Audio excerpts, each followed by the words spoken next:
Bienvenue sur ma chaîne YouTube ou sur mon podcast. Sur ces chaînes, nous parlerons méthode Montessori. Que vous soyez parent ou professionnel, vous découvrirez des astuces et outils pour développer autonomie, motivation, confiance en soi des enfants.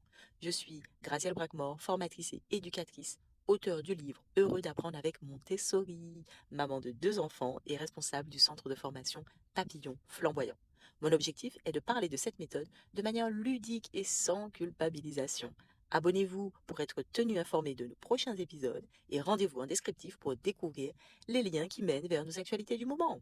Vous accéderez aussi à des e-books ou vidéos gratuites qui permettent d'aller plus loin. Au plaisir! Nous allons voir donc aujourd'hui en quoi consiste l'application de la méthode Montessori adaptée aux enfants de maternelle entre 3 et 6 ans. Pour rappel, la méthode Montessori a pour objectif de développer l'autonomie, la motivation, la confiance en soi de nos enfants, tout en respectant leur rythme. J'ai fait une vidéo bien détaillée pour reprendre bien les grands principes de cette méthode Montessori, ainsi que la personne qui a fondé cette pédagogie, Maria Montessori, il y a plus de 100 ans. Vous pouvez la consulter avec grand plaisir. Pour aujourd'hui, je vais rester concentrée sur le premier plan de développement. En effet, Maria Montessori nous indique qu'il y a 4 plans de développement, de 0 à 6 ans, de 6 à 12 ans, de 12 à 18 ans et de 18 à 24 ans. Oui, selon elle, l'enfance. On va dire que l'évolution d'un petit va du très petit, du tout petit jusqu'à la crèche, jusqu'au jeune adulte à l'âge de 24-25 ans. D'ailleurs, ce qui est intéressant à retenir, et ça j'en parle dans ma vidéo précédente, c'est que les neurosciences prouvent aujourd'hui que le cerveau est complètement formé à 25 ans. Alors Maria Montessori était très avant-gardiste, médecin pédagogue qu'elle était, parce qu'à l'époque, il y a plus de 100 ans, les neurosciences n'étaient pas aussi développées et même n'existaient pas. Donc merci à elle pour ses enseignements et son observation. Revenons à nos moutons. Pour le premier plan de développement, donc de 0 à 6 ans, j'ai fait une vidéo où j'aborde la manière d'appliquer la méthode Montessori pour un bébé de 0 à 3 ans. Aujourd'hui, nous allons voir concrètement pour un enfant de 3 à 6 ans, qu'est-ce qu'on peut mettre en place, qu'est-ce qu'il y a lieu de faire pour développer son indépendance, pour développer son autonomie, sa confiance en soi, sa motivation d'apprendre. La première chose intéressante à retenir, c'est que dans le premier plan de développement, de 0 à 6 ans, Maria Montessori dit que l'enfant traverse une phase d'esprit absorbant. Cela signifie qu'il aura envie de regarder tout ce qui se passe dans son environnement et de reproduire ce qu'il voit. De 0 à 3 ans, on va dire qu'il est dans une phase d'esprit absorbant inconscient. Alors que de 3 à 6 ans, là, il est dans une phase un peu plus consciente de ce qu'il fait. Et c'est donc un enfant qui va être guidé par un adulte qui va lui montrer comment faire. Sauf qu'entre 3 et 5 ans, l'enfant est déjà un peu plus autonome qu'avant. Il peut faire plein de choses, il peut participer en cuisine, il peut faire le ménage avec vous, il peut bien sûr être impliqué dans toutes les tâches quotidiennes de la maison. Et ça, je vous incite grandement à encourager votre enfant de maternelle à le faire parce que c'est peu connu, mais toutes ces tâches de la vie quotidienne que l'enfant pourra faire, ça va lui permettre de développer des compétences très importantes dans son développement, comme la mémoire de travail, le fait qu'il puisse rester concentré, le fait qu'il puisse mettre en place des stratégies. On parle de fonction exécutive. Et je pense que je ferai une vidéo prochainement sur ce sujet, puisque nombreux d'entre vous m'ont posé des questions par rapport à ça dans ma précédente vidéo. Alors, maintenant, si on revient sur la notion d'esprit absorbant, cet enfant qui est dans une phase d'esprit absorbant, qui donc a envie de reproduire ce qu'il voit dans son environnement, et il est aussi guidé par ce que l'on appelle les périodes sensibles. Les périodes sensibles sont de plusieurs natures. Ce sont en réalité des moments particuliers où l'enfant est particulièrement intéressé par un apprentissage précis. Commençons par la période sensible du langage. Entre 3 et 6 ans, l'enfant a un boom du langage. Il découvre énormément de mots et il répète tout ce qu'il entend. Il y a donc d'abord l'attirance vers le langage oral. Mais très vite, entre 3 et 5 ans, l'enfant sera aussi très vite attiré par le langage écrit. Dès 3 ans, il va peut-être s'intéresser aux lettres qui sont autour de lui. Il aura envie de savoir qu'est-ce qui est écrit sur les bouteilles, sur les devantures de magasins. Et il va vous poser des questions. Donc, ce qui est intéressant, c'est que Maria Montessori, ayant observé ça, elle s'est dit, bah alors, si l'enfant s'intéresse dès cet âge-là à toutes ces lettres qu'il y a autour de lui, peut-être que ça peut être intéressant de voir si l'apprentissage des sons de ces différentes lettres peut être fait à ce moment-là. Et elle a tenté, et ça a fonctionné. Il s'est avéré même que l'enfant s'intéresse à la lecture aussi très tôt. Son envie de lire les mots est présente très tôt dans sa période sensible du langage.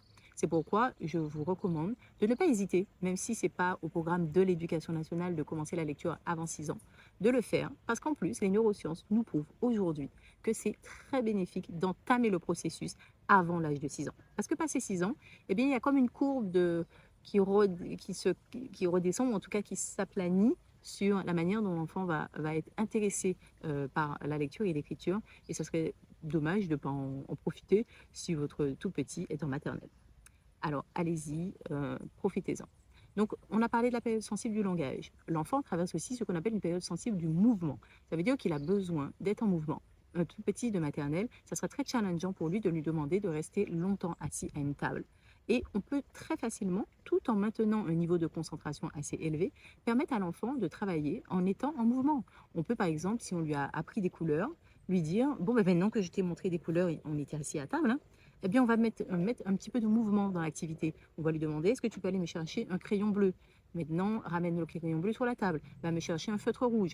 Ramène-le sur la table. Et le crayon qui est là-bas, près de la fenêtre, il est de quelle couleur? L'enfant va le chercher, il va le ramener, il va dire il est vert. Et vous voyez, ce mouvement est indispensable. Et les neurosciences nous le disent aussi. Le mouvement associé à un apprentissage sera très bénéfique pour cristalliser les choses. Une troisième période sensible, ça va être la période sensible de l'ordre. En effet, c'est le besoin de remettre les choses en place. Un enfant de maternelle, en effet, aura envie et besoin pour sa sécurité intérieure de retrouver ses vêtements toujours dans son même tiroir, de retrouver le livre du soir qu'on va lui lire chaque soir à la même bibliothèque, que l'endroit où il va retrouver les couverts quand il va mettre la table, c'est toujours dans ce tiroir-ci. Eh bien, cet ordre qui sera mis en place dans son environnement lui permettra d'avoir une meilleure sécurité intérieure. Une autre période sensible sera la période sensible du petit objet. Alors celle-là, elle est très courte, elle est observée vers la 2e année, et c'est le moment où, vous savez, c'est ce petit qui est là, qui essaye d'attraper des petits objets qui sont présents dans son environnement, qui sont minuscules, ça peut être des toutes petites miettes, et que l'enfant essaye de les trouver. Alors, ça, je pense que tous les parents qui ont des tout petits ont déjà observé cette période sensible. Une autre période sensible, c'est la période sensible du raffinement sensoriel. C'est ce besoin pour l'enfant de développer ses sens, finalement, et d'être finalement sensible. C'est cette sensibilité, finalement, que l'enfant va avoir pour différents sons, différentes odeurs, différents goûts. Et cette période sensible du raffinement sensoriel va aider l'enfant à développer ses sens de goût, du toucher, de l'odorat, etc., etc. Et là, vous pourrez utiliser tout ce qui est dans votre environnement en lui faisant goûter des fruits de saveurs différentes, en lui faisant sentir des senteurs différentes, en lui faisant écouter des sons différents. Et ainsi, l'enfant pourra développer ce raffinement sensoriel. Et enfin, une autre période sensible, ça va être la période sensible du développement social. Celle-là, elle est liée au fait que l'enfant, à un moment donné, aura envie de se tourner vers les autres. Bien sûr, j'insiste bien sur le fait qu'entre 3 et 6 ans, l'enfant a malgré tout besoin encore de faire des choses seul. Donc ça veut dire que, d'ailleurs, aller dans un parc de jeux et observer les enfants, à cet âge-là, on peut avoir des parents qui vont dire à l'enfant, allez, partage avec ta soeur, joue avec le copain, prête à un tel, etc. Et les enfants, ils ne veulent pas, parce qu'ils ont besoin de faire l'activité seuls. Donc, permettons-leur de le faire, parce que dans leur construction, c'est encore important de pouvoir faire des choses en individuel. Toutefois, ce besoin de développement social va commencer à se mettre en place, et il sera optimal entre 6 et 12 ans. Et je ferai d'ailleurs une vidéo pour parler plus spécifiquement de la méthode Montessori adaptée aux enfants de primaire. Mais permettons, tant que l'enfant en a besoin, de faire une activité seule, sans forcément devoir la partager dans un groupe d'enfants. Voilà pour ce qui est des périodes sensibles. Alors, maintenant qu'on a en tête un petit peu ces différentes périodes sensibles, on peut se demander, nous, quel est notre rôle finalement en tant qu'adulte, en tant que parent, en tant que professionnel, hein, qu'on soit un enseignant dans sa classe ou encore un éducateur. Qu'est-ce qu'on peut faire pour aider l'enfant dans cette vision, en tout cas dans son fonctionnement d'esprit absorbant, présentant des périodes sensibles? Eh bien, tout simplement, ça va être d'avoir une posture de guide. L'adulte sera là pour développer l'autonomie de l'enfant, Pour ça, ça va passer d'abord par l'environnement que l'adulte va préparer. Et dans une ambiance, par exemple, Montessori, dans une classe, il y a plusieurs aires de travail. On va avoir une aire de travail qui sera dédiée au langage, par exemple, où là, l'enfant va trouver eh bien, toutes les lettres qui sont accessibles pour sa découverte des sons des lettres. D'ailleurs, je profite pour vous informer que si votre enfant s'intéresse à ça, donnez-lui le son des lettres. Le nom des lettres, il les verra après, ça l'aidera grandement pour rentrer plus facilement dans la lecture. Il y a aussi l'aire de travail des mathématiques, où là, l'enfant va se rendre compte qu'il a besoin de passer par des choses concrètes. Avant qu'on lui montre des chiffres 8, 4, 2, il faut d'abord qu'il ait manipulé 8 billes, 4 billes, 2 billes, etc. Il y a l'aire de travail que l'on appelle la vie pratique. Ça, c'est une aire de travail qu'on peut aussi développer à la maison, qui consiste en fait à permettre à l'enfant d'avoir entre les mains du matériel qui va l'aider à rentrer en autonomie, tout en développant et en favorisant le travail et la préparation de la main pour les apprentissages. Je vous donne un exemple. Si votre enfant est en train de faire un travail de transvasement de l'eau d'un pichet dans un autre pichet, bien sûr, cette activité c'est une activité qui va développer son autonomie. Il va apprendre à se servir de l'eau. Mais à côté de ça, comme il va devoir tenir le pichet avec l'anse, avec ses 3 doigts, eh bien, il va commencer à s'entraîner de manière indirecte à un beau jour venir tenir un crayon avec ses 3 doigts. C'est une d'ailleurs des caractéristiques du matériel Montessori qui a un objectif direct, là en l'occurrence être autonome, et un objectif indirect, là en l'occurrence préparer la main à l'écriture. Donc, vous voyez, tout le matériel de vie pratique, c'est tout ce qui va concerner l'autonomie sur prendre soin de soi, savoir se laver les mains, savoir se coiffer, etc. L'autonomie sur le soin de l'environnement, savoir nettoyer une table, savoir nettoyer des carreaux, savoir balayer. Et aussi tout ce qui peut concerner savoir se servir de l'eau, etc. Et toutes ces activités peuvent paraître un petit peu anodines et on peut se dire c'est des jeux en fait que l'enfant fait. En fait, tous ces jeux, si vous voulez, sont aussi des outils qui seront très bénéfiques pour l'apprentissage demain de l'enfant et pour son autonomie, mais pas que, également pour sa confiance en lui. Parce qu'un enfant de 3 ans qui est capable de se servir de l'eau tout seul, de balayer, de mettre le linge sur la ligne en utilisant des pinces à linge, encore une fois la préparation de la main à l'écriture, eh bien je ne vous dis pas quelle confiance en lui il développe pour plus tard. Et ça, c'est très bénéfique. D'ailleurs, l'une des phrases phares de la méthode Montessori entre 3 et 6 ans, c'est « aide-moi à faire seul ». Ça, c'est vraiment une phrase qu'on doit garder en tête. Et pour ça, l'adulte, en plus de mettre en place un environnement préparé, on peut avoir différentes aires, on a dit langage, mathématiques, vie pratique, et il y en a une quatrième que l'on appelle la vie sensorielle. C'est en lien avec la période sensible du raffinement des sens, où là, vous pouvez proposer en fait à l'enfant plusieurs petites activités qui vont développer ses sens, en lui faisant par exemple goûter des fruits différents, en lui bandant les yeux, comme ça l'enfant se concentre sur le sens du goût. Vous pouvez à l'inverse lui proposer d'écouter des sons et de faire des mises en paire de sons dans des tubes qui sont opaques, dans lesquels on a mis des graines. On va secouer les tubes et l'enfant va mettre en paire les sons qui sont identiques. Et sur le même principe, il peut faire des mises en paire pour tous les autres sens, que ce soit la vue, le toucher, etc. L'enfant qui a la chance de pouvoir faire ça, c'est un enfant en fait qui va mieux percevoir le fonctionnement du monde qui l'entoure. Et ça, c'est très bénéfique pour sa construction.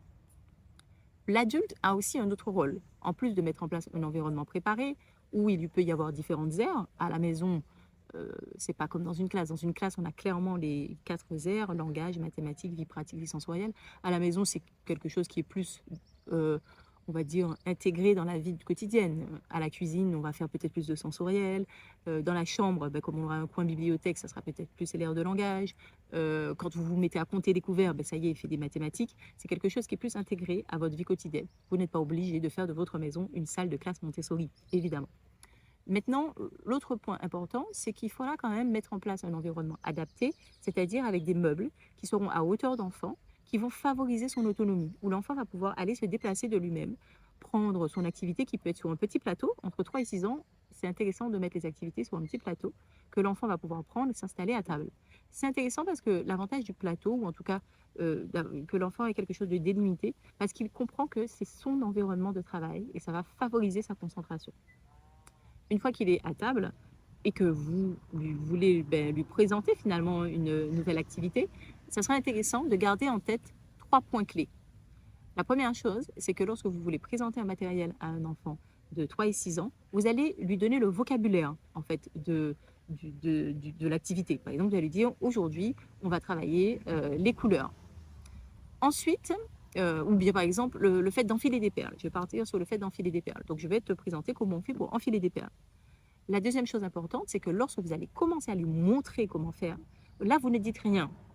Parce que l'enfant entre 3 et 6 ans, rappelons-le, il est dans une phase d'esprit absorbant. Ça veut dire qu'il n'a pas besoin qu'on lui donne des explications, il a juste besoin de voir et il reproduira. Donc, par contre, vous allez ralentir les gestes pour lui montrer pas à pas, étape par étape, comment faire pour enfiler des perles. Et à ce moment-là, l'enfant, vous lui proposez de reproduire. Quand l'enfant va reproduire, vous n'hésitez pas à rester à côté de lui un petit moment, mais vous pouvez, dès que vous le sentez prêt, vous éloigner et le laisser en autonomie sur son activité en lui précisant bien qu'il peut répéter l'activité autant de fois que nécessaire. Parce que c'est par la répétition que va se construire la maîtrise de l'activité et aussi sa concentration, sa confiance en lui, etc. Voilà comment un petit peu vous pouvez proposer à votre enfant d'explorer du matériel dans la vie de tous les jours. Autre chose importante que je n'ai pas dit, c'est qu'entre 3 et 6 ans, ou même dès 0 à 6 ans, l'enfant va se construire et en tout cas comprendre le fonctionnement et rentrer dans les apprentissages en manipulant les choses. Il a besoin de toucher des choses avec ses mains.